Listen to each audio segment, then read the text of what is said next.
This film was made in Japan. It tells the story of 23 fishermen, 23 victims of a bomb exploded 70 miles away, innocent victims. "1945, August the 6th, Hiroshima. In an instant, 247,000 human beings were destroyed.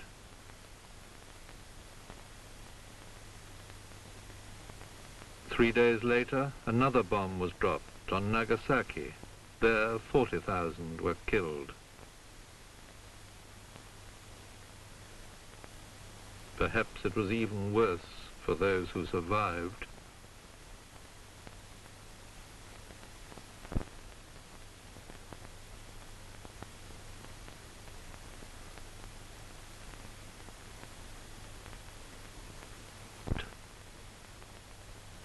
In the following years, millions were spent on atomic research.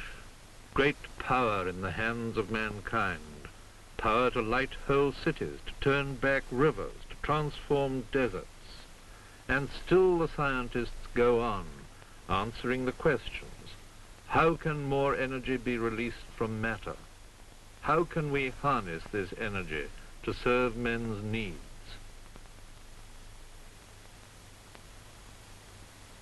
Coal would soon be old-fashioned, so perhaps might water power be.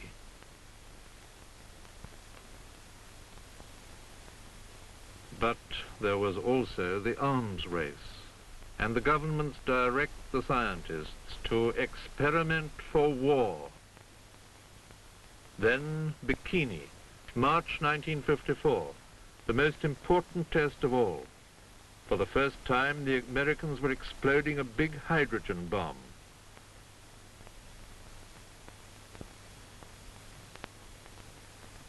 The experts promised an explosion 700 times more powerful than Hiroshima.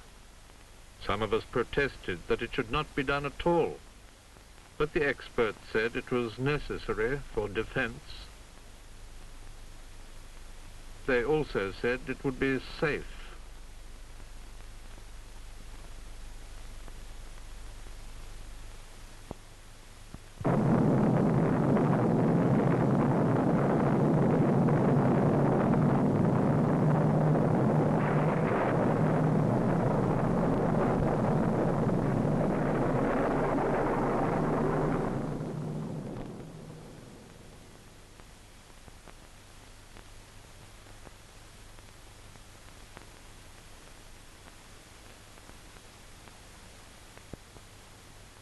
The experiment was over, but the experts had been wrong.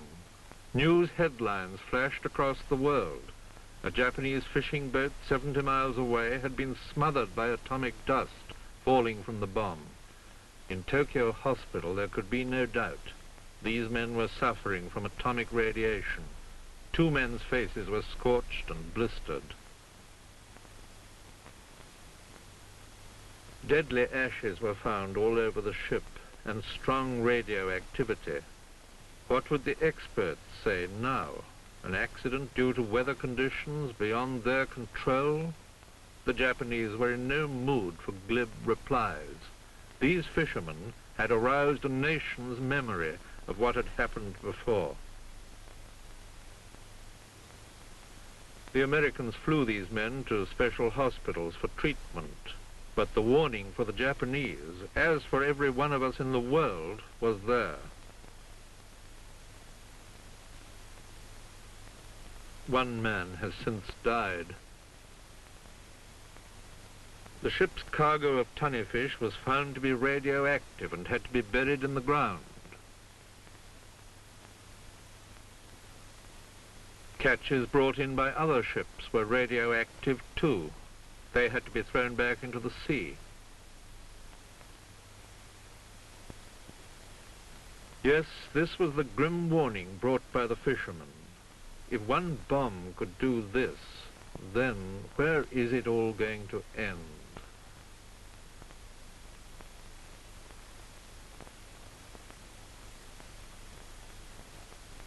This diagram shows the effect of one hydrogen bomb.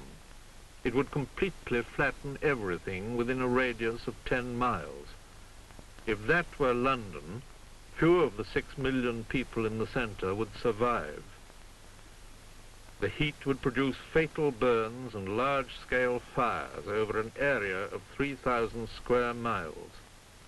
5 bombs would cover the whole of Japan, and Japan is roughly the same size as Britain. That is 5 hydrogen bombs. The cobalt bomb has yet to be tried out. But the story did not end there. Radioactivity generated at Bikini was carried along by the equatorial currents, contaminating whatever it touched. A Japanese research ship set sail for the Bikini waters.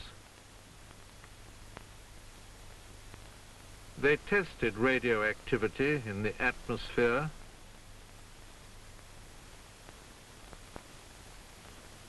Fish were brought up from the bottom of the sea, and despite what was officially given out by the American government, great areas of the Pacific Ocean were found to be affected.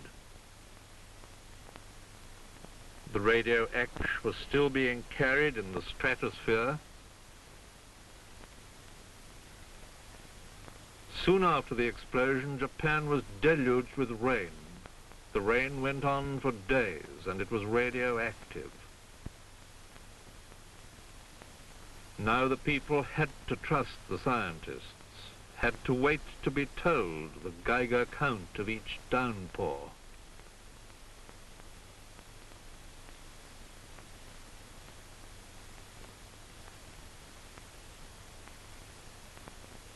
In every village, the crop had to be brought in and tested.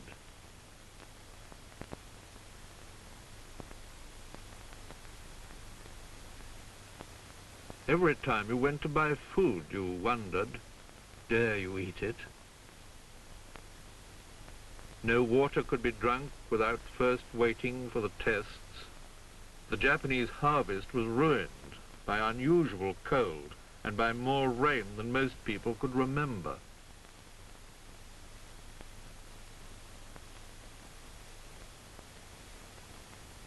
Of course, the experts would say it was mere coincidence, but you and I would wonder just the same. And, like this mother, we would wonder about the future. We would wonder about our children and the children to come after.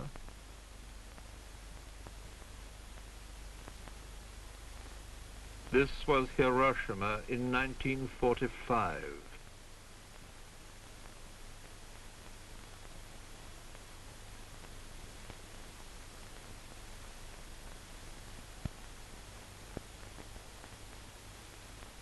This is what you would remember.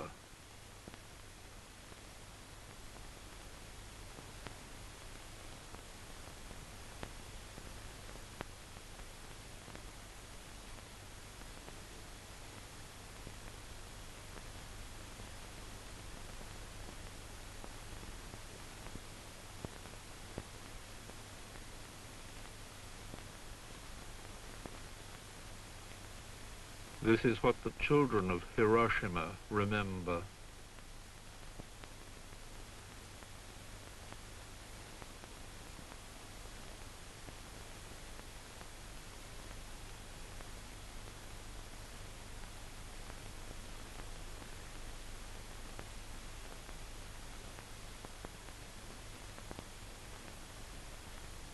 This is Hiroshima today, where people are still crippled, where some are kept alive only by constant blood transfusions.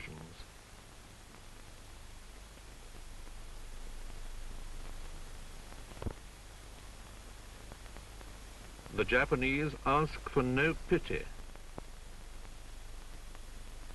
They say, outlaw the bomb, let us be the last victims. They speak after 10 years of pain and fear, and now they speak with determination. They say to all of us, the experiments must stop.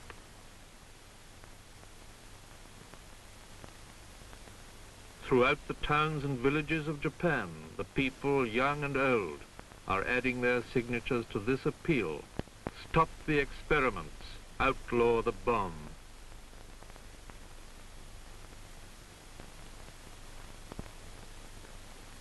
Dare ignore this warning